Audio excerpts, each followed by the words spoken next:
Since I was a little boy, I've always had a stubborn side to me. Whether it was at home doing my homework, or on vacation with my family, if I was doing something that I did not want to do, I wasn't going to do it. It was the summer of 1998, and my family and I took a vacation to Disney World in Orlando, Florida. I was 5 at the time, and my sister was 2. One of the days while we were there, my parents decided that they were going to take us to Epcot. I thought about it, but I really knew I did not want to go to Epcot. So once my parents came down the elevator with the family, got in the lobby of the hotel, I ran back on that elevator as fast as I could, and I went up.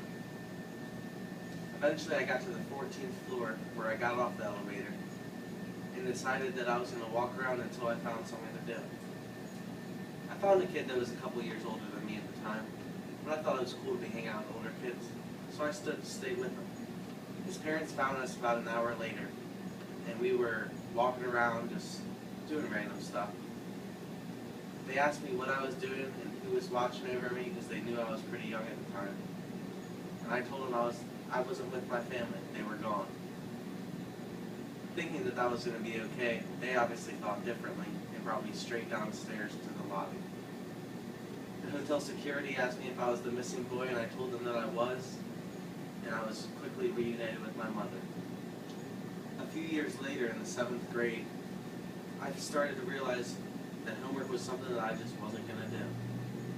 I got my first assignment in social studies. The assignment was to create a map of the United States, and in it have the capitals and state names.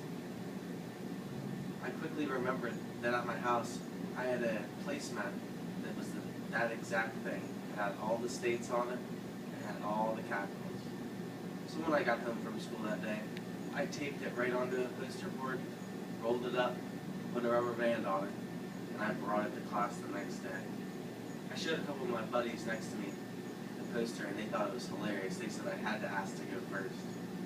So I got up, walked to the front of the classroom to present, unrolled my poster for the rest of the class to see, and the class quickly filled with laughter. The teacher noticed about a minute into my presentation what I had done, and quickly asked me to walk back. I brought the poster to her, and when she realized that it wasn't my work I was presenting, she sent me to the office. The administrator gave me a referral and sent me home for the rest of the day, which I thought was pretty cool at the time, even though I got caught plagiarizing. Out of many events that have occurred in my life, it has made me realize that I am very stubborn, and that if you want me to do something, you better hope for sure as hell that I want to do it, because if I don't, you're not going to get me to